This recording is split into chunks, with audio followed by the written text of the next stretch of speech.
যে পূর্বতরণ আগে, দীপ্ত নীলে শুভ্র রাগে, প্রভাত রবি উঠল জেগে দিব্য পরশ পেয়ে।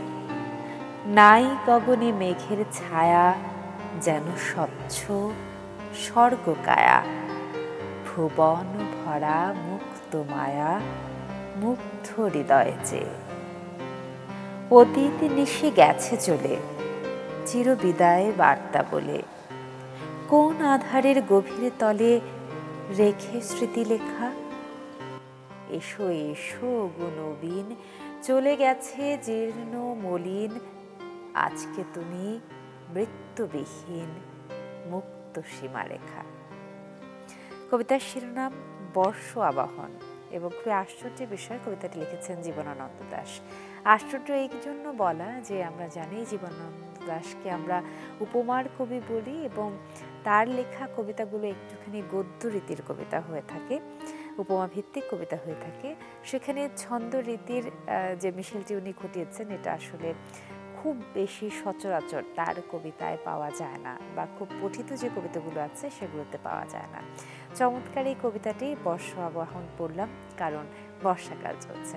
শুভ সকাল সবাইকে, আমন্ত্রণ জানাচ্ছি সকাল 24-এ। আজ রবিবার, আজ 8 আষাঢ় 1432 বঙ্গাব্দ, 22 জুন 2025 খ্রিস্টাব্দ। অনুষ্ঠান সঞ্চালনা করছি আমি তাসনুফা মোহনা। আজকের আয়োজনের শুরুতেই আপনাদেরকে নিয়ে যেতে চাই উত্তরের জেলা পঞ্চগড়ের বাদামের একটি বড় হাটে। সাপ্তাহিক এই হাটে ভোর থেকে কৃষকরা বাদাম নিয়ে হাজির হয়ে যান। এই বাজার নিয়েই জানাবো। পঞ্চগড় থেকে সরাসরি যুক্ত হচ্ছেন সহকর্মী হোসেন রায়হান। রায়হান, শুভ সকাল জানাই আপনাকে। সকাল সকাল বর্ষাকালের যে পরিস্থিতি, টিপটিপ বৃষ্টি পড়ছে আমরা দেখতে পাচ্ছি। বাদামের বাজারে চলে এলাম আমরা পঞ্চগড়ের। শুনলাম যে এটা একটি বড় বাদামের বাজারের জায়গা। তো সেইখানে কৃষকরা কি মানে বাদাম যে কেনাবেচা করেন, সেখানে বাদামের দাম, সেখানকার যে কৃষকরা রয়েছেন তারা কি বলছেন, সবকিছু নিয়ে জানতে চাই।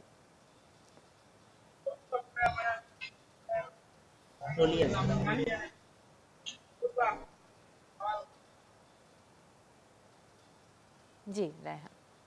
তাসনুবা, আমি এখন অবস্থান করছি পঞ্চগড় জেলা সদর থেকে প্রায় 15 কিলোমিটার দূরে। এটি পঞ্চগড় জেলার বোদা উপজেলার একটি বাদামের বাজার। আপনাকে জানিয়ে রাখি যে পঞ্চগড় জেলায় যে বাদাম উৎপাদন হয় সেই বাদামের বেশ কয়েকটি হাট রয়েছে। তার মধ্যে উল্লেখযোগ্য একটি হাট হচ্ছে এই তেপুকুরিয়া বাজার, এবং এখান থেকে সামনে দেবীগঞ্জ অঞ্চলে আরো বেশ কিছু হাট আছে এবং সপ্তাহের বিভিন্ন দিনে এই হাটগুলো বাদামের হাট বসে। আজকে আমি একটি উল্লেখযোগ্য হাটে এসেছি এবং এখানে এসে যেটি দেখলাম যে আসলে সকাল থেকে প্রাকৃতিক দুর্যোগের কারণে হাজার হাজার কৃষক তাদের বাদাম বিভিন্ন পরিবহনে করে তারা এনেছে। আপনাকে যদি আমি একটু দেখানোর চেষ্টা করি বাদামের বাজারটি, যে তারা বিভিন্নভাবে বিভিন্ন পরিবহনে করে বাদাম তারা বাজারে নিয়ে এসছে এই বাজারে, এবং তারা বিক্রি করার চেষ্টা করছে। কিন্তু সকাল থেকে প্রাকৃতিক দুর্যোগের কারণে বাদাম তারা আসলে রাস্তা নামাতে পারছে না। অধিকাংশ বাদাম ভ্যান গাড়িতে পলিথিনে করে ঢেকে রাখা হয়েছে। তো আসলে বাদামের যে ইতিহাস পঞ্চগড়ে, আপনি জানেন যে পঞ্চগড় জেলায় অর্থকরী ফসলের মধ্যে এই চীনাবাদামটা হচ্ছে একটি উল্লেখযোগ্য ফসল। আসলে বাদাম চাষ পঞ্চগড়ের কৃষি নির্ভর চাষীদের আর্থিক সচ্ছলতার পথ তৈরি করছে।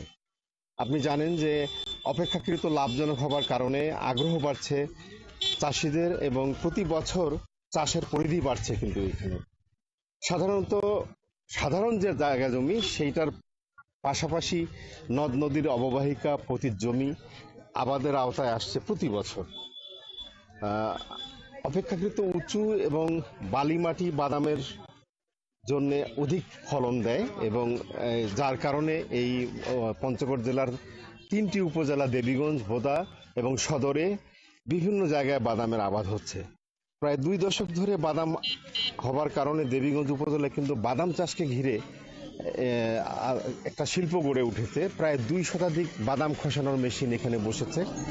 এই 2 শতাধিক মেশিনে কাজ করছে অসংখ্য নারী পুরুষ যারা আর্থসামাজিক অবস্থার উন্নয়ন ঘটিয়েছে।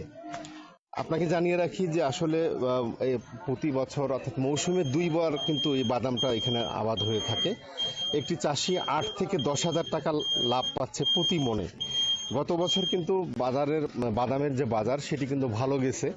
এবার কিন্তু আসলে সেভাবে চাষিরা বলছে যে তারা সেভাবে বাদাম চাষ মানে বাদামের যে ফলন সেটি তারা পাচ্ছে না। তার কারণ হচ্ছে যে আসলে এবার ফলন কিছুটা কম হয়েছে, প্লাস পঞ্চগড় জেলার বাইরে থেকে দেশের বিভিন্ন অঞ্চল থেকে যেসব মানুষ বাদাম কিনতে আসতো তারা কিন্তু আসছে না। ফলে যে বাদাম এই বর্তমান বাজারে আজকে বিক্রি হচ্ছে 31 থেকে 3200 টাকা, এই বাদামেই কিন্তু গত বছর বিক্রি হয়েছে 4200 টাকা।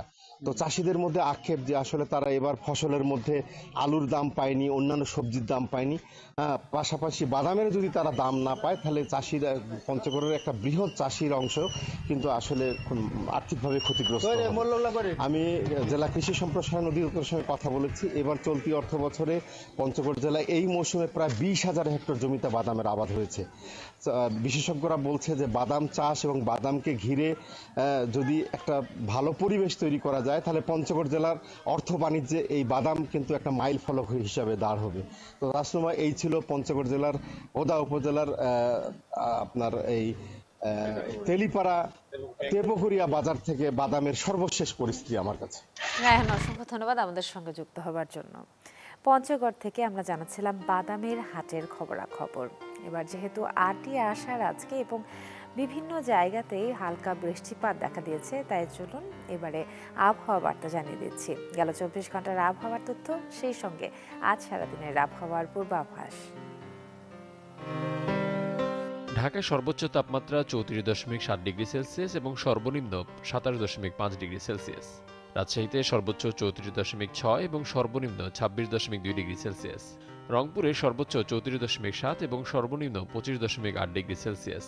ময়মনসিংহে সর্বোচ্চ 32.6 এবং সর্বনিম্ন 26 ডিগ্রি সেলসিয়াস।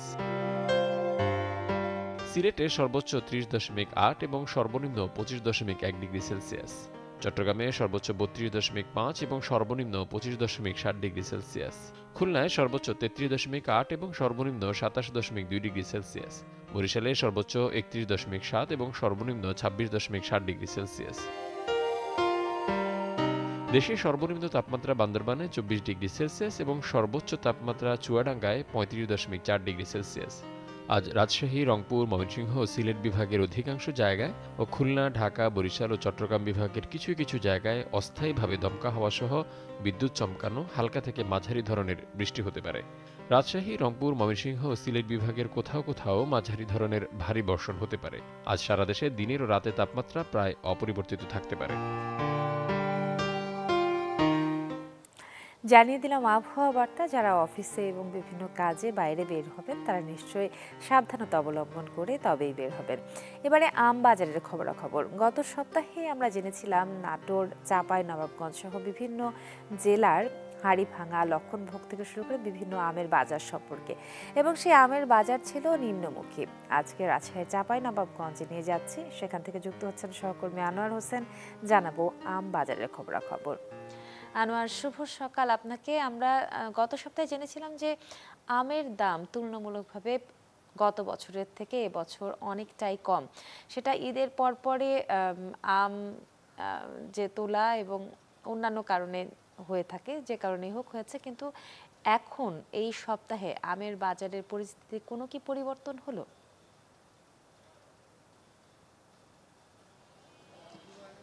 হ্যাঁ তাসনুমা, শুভ সকাল আপনাকে।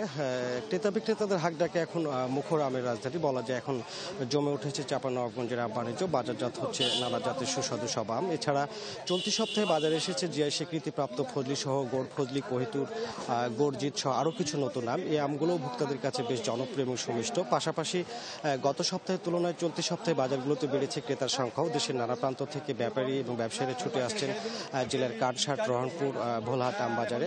আর এসব বাজার থেকে আম সংগ্রহ করে পাঠাচ্ছেন দেশের বিভিন্ন প্রান্তে, ফলে আমকে কেন্দ্র করে চাঙ্গা হয়ে উঠেছে জেলার সামগ্রিক অর্থনীতি। তো চলতি সপ্তাহে বেড়েছে লেনদেনের পরিমাণও। গত সপ্তাহে যেখানে প্রতিদিন 15 থেকে 20 কোটি টাকার আম বেচা কেনা হয়েছে, সেখানে চলতি সপ্তাহে এটি বেড়ে দাঁড়িয়েছে 20 থেকে 25 কোটি টাকা। আর বাজার সংশ্লিষ্টরা জানিয়েছেন যে এ মাসের শেষের দিকে বেচা কেনার পরিমাণ আরও বাড়বে। এছাড়া চলতি বছর চাঁপানবাবগঞ্জে কাঁচা পাকা এবং আম থেকে প্রক্রিয়াজাত পণ্যের বাজারজাত এবং রপ্তানি এবং মৌসুমি কর্মসংস্থান ও পরিবহন মিলিয়ে 7 থেকে 7,500 কোটি টাকার আম বাণিজ্যের আশা করছেন কৃষি বিভাগ। এ নিয়ে আশাবাদী আম চাষি, ব্যবসায়ী, রপ্তানিকারকরা। তাদের দাবি যে প্রক্রিয়াজাত পণ্যের উৎপাদন এবং বাজারজাতকরণ এবং রপ্তানি বাড়লে আম অর্থনীতির পরিসর আরও বাড়বে। তবে ফলন বেশি হয় চলতি মৌসুমের শুরুতে, আমের দাম কিছুটা কম থাকায় এমনিতে চাষিরা হতাশ ছিলেন। পরবর্তীতে ঈদের লম্বা ছুটি, পরিবহন বন্ধ, ওজন এবং কমিশন জটিলতা, সেই সাথে অত্যধিক গরমে আম পেকে যাওয়ায় চাষিরা ন্যায্য মূল্য থেকে কিছুটা বঞ্চিত হয়। তবে গত সপ্তাহে আবারও ঘুরে দাঁড়ায় জেলার আম বাণিজ্য। মন প্রতি দাম বেড়ে 500 থেকে 1,000 টাকা পর্যন্ত দাম বেড়ে যায় এবং কয়েকদিন ধরেই অব্যাহত আছে আমের ঊর্ধ্বমুখী দামও। এখন ভালো দাম পাওয়ায় সন্তোষ প্রকাশ করেছেন আম চাষী ব্যবসায়ীরা। তো শেষ পর্যন্ত এই দাম অব্যাহত থাকলে তারা লাভের আশা করছেন। এছাড়া আমের বর্তমান বাজার দরের বিষয়ে যদি বলি, বর্তমানে খিসাপাতা আম বিক্রি হচ্ছে 3 থেকে 5,000 টাকা, ল্যাংড়া 2 থেকে 3,000, আম্রপালি 2 থেকে 4,000, ব্যানানা ম্যাঙ্গো 2 থেকে 4,000, ফজলি 1200 থেকে 1500, লক্ষণভোগ 1 থেকে 1,500 এবং বিভিন্ন জাতের গুটি আম বিক্রি হচ্ছে 800 থেকে 1200 টাকা মন। তো সব মিলিয়ে বলা যায় চলতি সপ্তাহে গত সপ্তাহ থেকে আরও আমের বেচাকিনা বেড়েছে এবং লেনদেনের পরিমাণও বেড়েছে। সামনে এই লেনদেনের পরিমাণ আরও বাড়বে বলে বাজার সংশ্লিষ্টরা আমাদেরকে জানিয়েছেন। তাসনুভা, আনোয়ার, অসংখ্য ধন্যবাদ। এই ছিল চাঁপাইনবাবগঞ্জের আম বাজারের পরিস্থিতি এবং ঘুরে দাঁড়িয়েছে আম বাজারের খবর, সেটা আমাদের জন্য এবং কৃষকদের জন্য সুখবর। পত্রিকার সংবাদ শিরোনামগুলো জানিয়ে দিচ্ছি। সমকাল পড়ছে শুরুতেই। ইরান ইসরায়েল প্রসঙ্গ। ইরান ইসরায়েল সংঘাত দীর্ঘায়িত হওয়ার পথে। ইনসার্টে আমরা যে ছবিটি দেখতে পাচ্ছি, সেখানে ইসরায়েলের আকাশে প্রতিরক্ষা ব্যবস্থা ভেদ করে তেল আবিবে আঘাত এনেছে ইরানের ক্ষেপণাস্ত্র। এতে কয়েকটি ভবনে আগুন ধরে যায়। গত কয়েকদিন ড্রোনের পাশাপাশি নিখুঁতভাবে লক্ষ্যবস্তুতে আঘাত হানতে সক্ষম হচ্ছে ইরানি ক্ষেপণাস্ত্র। ঐক্যমত্যের সংলাপ, মৌলিক বিষয় দলগুলোর দূরত্ব কমেনি। বিএনপির সমমনা দলগুলোর বিরুদ্ধে জামায়াত, এনসিপি সহ বাকিরা সংবিধান সংশোধন সহজ করার প্রস্তাব আসতে পারে। ত্রিপক্ষীয় সহযোগিতায় সম্মত ঢাকা, বেইজিং, ইসলামাবাদ। কুনামিংয়ে প্রথম বৈঠক। বিনিয়োগ, স্বাস্থ্য, পানি সম্পদ সহ বিভিন্ন খাতে সহযোগিতার লক্ষ্য। কোনো তৃতীয় পক্ষের বিরুদ্ধে পরিচালিত না হওয়ার ঘোষণা। আন্দোলনের মুখে ঢামেক বন্ধ, হল ছাড়ার নির্দেশ, শিক্ষার্থীদের প্রত্যাখ্যান। হেরফের হলেই ধরে নিয়ে নির্যাতন। বগুড়ায় মেয়েকে উত্ত্যক্ত, বাবাকে খুন। আগে ছিল আওয়ামী লীগ নেতার ছত্রছায়ায়। 5 আগস্টের পর জিতু হয়ে ওঠে আরও বেপরোয়া। স্বেচ্ছাসেবক দলের নেতা জিতুর ছিল 2টি নির্যাতনের স্থান। যুক্তরাষ্ট্র জড়ালেও যুদ্ধের ফল অনিশ্চিত। এ ছিল সমকাল। এবারে পড়ছি দৈনিক প্রথম আলো। ইরান ইসরায়েলি সংঘাত, এই মধ্যপ্রাচ্যের সংঘাত নিয়ে এখানে শিরোনাম করেছে প্রথম আলো, যেখানে বলা হচ্ছে পাল্টাপাল্টি হামলা থামেনি, আলোচনায় অগ্রগতি নেই। বিভিন্ন দেশের আহ্বান ও কূটনৈতিক তৎপরতা সত্ত্বেও সংঘাত চলছে। ইসরায়েলের অনড় অবস্থানের সমাধানের পথে অগ্রগতি নেই। গেল টেস্টে নাজমুল পেরেছেন, নাজমুল পারেননি, এই শিরোনাম করেছে প্রথম আলো, যেখানে বলা হচ্ছে সেঞ্চুরির আনন্দ তো এমনই হয়। এখানে নাজমুল হোসেনের আনন্দটা আরও বেশি। একই টেস্টে দ্বিতীয় সেঞ্চুরি করায় গতকাল শ্রীলঙ্কার বিপক্ষে গলে। বাংলাদেশ পাকিস্তানকে নিয়ে নতুন জোট গঠন করেছে চীন। পররাষ্ট্র সচিবদের বৈঠক। ব্যবসা, বিনিয়োগ, স্বাস্থ্য, পানি সম্পদ সহ নানা খাতে নিবিড় সহযোগিতায় লক্ষ্য তৃতীয় পক্ষের বিরুদ্ধে পরিচালিত হবে না। এদিকে গুপ্ত হত্যার শঙ্কায় উত্তরসূরি ঠিক করলেন খামেনি, নিউ ইয়র্ক টাইমসের প্রতিবেদন। জুলাই অভ্যুত্থানে প্রতিবাদী শিক্ষক কেন কারাগারে। এই ছিল প্রথম আলো। এবার পড়ছি দৈনিক কালের কণ্ঠ। কালের কণ্ঠের সংবাদ শিরোনাম ভোট নিয়ে সংশয় সন্দেহ কাটেনি, নির্বাচনী ঐক্যের চেষ্টা ইসলামী দলগুলোর, তফসিল ঘোষণার পর স্পষ্ট হবে। যুদ্ধে জড়াতে পারে যুক্তরাষ্ট্র। ইরান ইসরায়েলের সংঘাতে ডোনাল্ড ট্রাম্পের দাবি, আমি 4-5 বার শান্তিতে নোবেল পাওয়ার যোগ্য। যুক্তরাষ্ট্র যোগ দিলে সবার জন্য বিপজ্জনক বললেন ইরানি পররাষ্ট্রমন্ত্রী। খাদের কিনারে ব্যবসায়ীরা উৎকণ্ঠায়, প্রবাসীরা। এদিকে বিদেশি বিনিয়োগ ভুটানে 6 গুণ বাড়লেও তলানিতে বাংলাদেশ। 2024 সালে 13.25% কমেছে আংটাড। বিদেশি বিনিয়োগ বাড়াতে কর ছাড় ও প্রণোদনা। অনিশ্চয়তা ও উৎকণ্ঠায় আবাসন ব্যবসায়ীরা। ইউ শিক্ষার্থীদের 5 দাবি, সড়ক অবরোধে দিনভর দুর্ভোগ, কাল নতুন কর্মসূচি। এবারে পড়ছি দৈনিক ইত্তেফাক। ইরানের প্রত্যাঘাতে বিস্মিত ইসরায়েল। ইরানি ক্ষেপণাস্ত্রের ছিন্ন ভিন্ন অংশ থেকে তেল আবিবে আগুন। বিবিসিকে প্রধান উপদেষ্টা বললেন, আওয়ামী লীগ নির্বাচনে থাকবে কি না সেটা নির্বাচন কমিশনের সিদ্ধান্তের উপর নির্ভর করছে। অন্তর্ভুক্তিমূলক মানে কোনো নির্দিষ্ট দল নয়, সব মানুষের অংশগ্রহণ।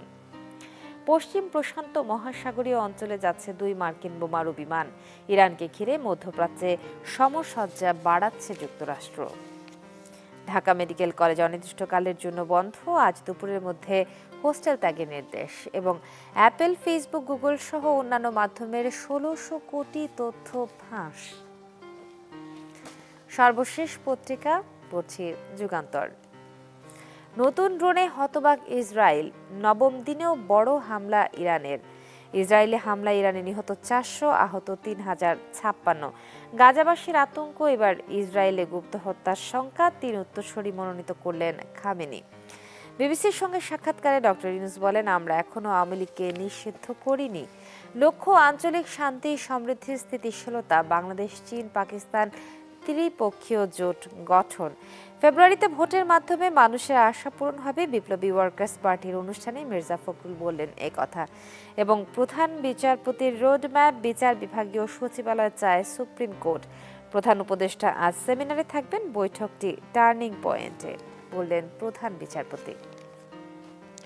এই ছিল আজকের সংবাদ শিরোনাম।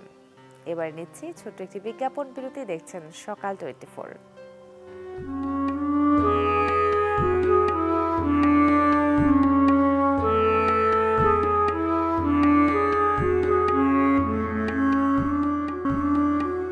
আমন্ত্রণ আরও একবার, দেখছেন সকাল 24, সাথে আছি তাসনভা মোনা। আজ সকাল 24-এ আপনাদেরকে নিয়ে গেছিলাম আমের বাজারে, রাজশাহীর চাঁপাইনবাবগঞ্জে নিয়ে গেছিলাম, পঞ্চগড়েও সেখানে বাদামের বাজার দেখিয়েছি। এবারে সকালের একটি গ্রামীণ বাজার দেখাতে চাই, জানাতে চাই সেই সব বাজারে কি কি ধরনের জিনিস মেলে এবং প্রান্তিক কৃষকরা কি ধরনের জিনিসপত্র নিয়ে সেই বাজারে বসেন। সিরাজগঞ্জে চলে যাচ্ছে, সেখান থেকে যোগ দিচ্ছেন সহকর্মী হিরক গুণ। হিরক, শুভ সকাল আপনাকে। আমরা একটা গ্রামীণ বাজার দেখতে পাচ্ছি, যেখানে প্রান্তিক কৃষকরা এসেছেন এবং ছোটখাটো ক্রেতা বিক্রেতার মধ্যে আলাপচারিতা চলছে। এই বাজারে কি ধরনের জিনিস পাওয়া যায় এবং সেই সম্পর্কে আসলে আপনার কাছ থেকে জানতে চাই আমরা। শুভ সকাল আপনাকেও। আমরা আজকে রয়েছি সিরাজগঞ্জের একটি প্রত্যন্ত গ্রামের একটি বাজার, যেটি সিরাজগঞ্জ সদর উপজেলার খোকসাবাড়ি ইউনিয়নের দিয়ারপাটিল যেটি গ্রাম বলে, প্রত্যন্ত গ্রাম, ঠিক সেই গ্রামের একটি বাজার আপনারা দেখতে পাচ্ছেন। যে বাজারটি আসলে ভোরের আলো ফোটার সাথে সাথেই কিন্তু এই বাজারটি শুরু হয়। যে বাজারে বিশেষত্ব হচ্ছে যে এই বাজারে যারা এই এলাকার যারা প্রান্তিক যারা কৃষক রয়েছে, তারা তাদের এই বাজারে নিয়ে আসে। ঠিক এই বাজারে কিন্তু সব ধরনেরই সবজি, সেখানে বিভিন্ন ফসল আপনারা দেখতে পাচ্ছেন যে ঠিক এখন যে কাঁঠাল রয়েছে, সেখানে পেয়ারা রয়েছে, সহজ অন্য অন্য ফসল সবগুলো কিন্তু রয়েছে। বিশেষ করে এই যে টাটকা শাকসবজি এই গ্রামীণ বাজারে পাওয়া যায়, যে কারণে গ্রামের মানুষের পাশাপাশি আমরা যেটি দেখেছি যে শহরের থেকেও কিন্তু যারা মানুষ তারা কিন্তু ঠিক এই বাজারে বিক্রি করতে আসে। সেখানে আমরা দেখেছি যে বিভিন্ন ধরনের যে ফসল, যে প্রান্তিক কৃষক তাদের জমিতে যে ফসল উৎপন্ন করে, সেই ফসল কিন্তু তারা এই ভোরেই নিয়ে আসে এই হাটে। আমরা একজন কৃষকের সাথে কথা বলতে চাই যে আপনি আসলে কি নিয়ে এসেছেন, কি ফসল এবং দাম কেমন? কাঁঠাল 50 টাকা, 30 টাকা, 20 টাকা, 10 টাকা এরকম বাজার। এটি কি আপনার নিজস্ব নিজস্ব কাঁঠাল? শুনছিলেন যে একজন বলছিলেন যে তার যে বাড়ির আঙিনায় যে কাঁঠাল হয়েছিল কাঁঠাল, সেই কাঁঠাল কিন্তু নিয়ে এসেছে, কিন্তু দাম কিন্তু আসলে অনেক কম, যেটি শহরের বাজারের তুলনায় অনেক কম কিন্তু রয়েছে। এখানে প্রায় 50 টাকা মূল্যের কাঁঠালও কিন্তু এখানে পাওয়া যাচ্ছে। সেই সাথে পাশেই কিন্তু যমুনা নদী, সেই যমুনা নদী থেকে যে রাতভর জেলেরা যে মাছ শিকার করে, সেই মাছও কিন্তু ঠিক এই যে গ্রামীণ বাজার সেখানে নিয়ে আসা হয়। যদি আপনারা দেখায় যে সেই বাজারে কিন্তু নারী পুরুষ সবাই কিন্তু আসলে এই বাজারে আসে। সেখানে সব ধরনের তরকারি, ফসল, যে উৎপাদিত ফসল হয় জমির, সেই শাকগুলো কিন্তু এখানে আনা হয়, যে কারণে এই বাজারটি ঠিক কাকডাকা ভোর থেকে শুরু হয়ে সকাল 10টা পর্যন্ত কিন্তু চলে। আপনারা দেখতে পাচ্ছেন যে আমরা দেখেছি যে টাটকা শাক সবজিগুলো কিন্তু পাওয়া যাচ্ছে। সেখানে মাছ মাংস থেকে শুরু করে সব ধরনের ফসলই কিন্তু এখানে নিয়ে আসা হয়, এবং সব কিছু মিলে কিন্তু যে এখন রয়েছে জমজমাট। ঠিক ভোর থেকেই এই বাজারটি শুরু হয়। এখন কিন্তু ক্রেতা বিক্রেতাদের হাটটাকে এই যে ডিয়ার পাঁচিল, এই বাজারটি কিন্তু মুখরিত রয়েছে। তাসনুভা। হিরোকে অসংখ্য ধন্যবাদ আমাদের সঙ্গে যুক্ত হবার জন্য। গ্রামীণ সকালের একটি বাজার, যেখানে কাঁঠাল, কলা থেকে শুরু করে গ্রামীণ শাকসবজি, সবুজ বেগুন, কাঁচামরিচ এবং অন্যান্য প্রচুর জিনিসপত্র আমরা দেখতে পেলাম। সেগুলোর দরদাম নিয়ে যদি কথা বলি, তাহলে সেখানকার প্রান্তিক কৃষক এবং সহজ সরল মানুষের জীবনযাপনই কিন্তু স্পষ্ট হয়ে ওঠে তাদের কথায়, তাদের দরদামের আলোচনায়। প্রিয় দর্শক, এবারে আমাদের সকাল 24 থেকে জন্মদিনের শুভেচ্ছা জানাতে চাই তাদেরকে যাদের আজকের দিনে জন্মদিন। প্রিয় দর্শক, শুভ জন্মদিন আপনাদের আজকের দিনে যাদের জন্মদিন। সেই সঙ্গে আপনাদেরকে জানিয়ে দিতে চাই আজকের দিনে পৃথিবী বিখ্যাত কারা কারা আছেন যাদের জন্মদিন। চলুন জেনে নেওয়া যাক। 1940 সালের এই দিনে জন্মগ্রহণ করেন ইরানি চলচ্চিত্র পরিচালক, প্রযোজক ও কবি আব্বাস কিয়ারোস্তামি। টেস্ট অফ চেরি এবং দ্য উইন্ড উইল ক্যারি আস এর মতো সিনেমার জন্য আন্তর্জাতিক সুখ্যাতি অর্জন করেছেন। এর মধ্যে টেস্ট অফ চেরি কান চলচ্চিত্র উৎসবে সর্বোচ্চ পুরস্কার পামদর অর্জন করেছে। 1949 সালের এই দিনে জন্মগ্রহণ করেন মার্কিন অভিনেত্রী ও গায়িকা ম্যারি লুইস স্ট্রিপ। তিনি চরিত্রে বৈচিত্র্যতা ও বিভিন্ন ভাষা দক্ষতার জন্য সুপরিচিত। রেকর্ড সংখ্যক 21টি একাডেমি পুরস্কারের মনোনয়ন গ্রহীতা স্ট্রিপ 3টি একাডেমি পুরস্কার লাভ করেন। এছাড়া 8টি গোল্ডেন গ্লোব পুরস্কার লাভ করেন। 1964 সালের এই দিনে জন্মগ্রহণ করেন মার্কিন রোমাঞ্চকর উপন্যাস লেখক ড্যান ব্রাউন। পৃথিবীব্যাপী আলোড়ন তোলা উপন্যাস দ্য ভিঞ্চি কোড রচনার জন্য তিনি সবচেয়ে পরিচিত, যা 2003 সালে প্রকাশিত এবং সর্বাধিক বিক্রি হওয়া উপন্যাস। বর্তমানে ব্রাউনের লেখা উপন্যাস 57টিরও অধিক ভাষায় অনুদিত হয়েছে। 1974 সালের এই দিনে জন্মগ্রহণ করেন ভারতীয় চলচ্চিত্র অভিনেতা জোসেফ বিজয় চন্দ্রশেখর। ভক্তদের কাছে থালাপাথি নামেই বেশি পরিচিত। তিনি তামিল চলচ্চিত্রে জনপ্রিয় ও প্রভাবশালী অভিনেতাদের মধ্যে অন্যতম। 1984 সালে ভেট্টি নামের সিনেমা দিয়ে শিশুশিল্পী হিসেবে পর্দায় অভিষেক বিজয়ের।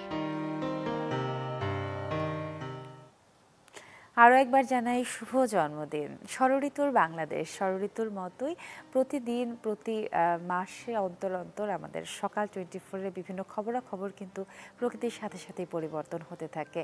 সকাল 24 দেখতে চোখ রাখুন চ্যানেল 24-এর পর্দায়। যাবার আগে জানাই শুভ সকাল আরও একবার।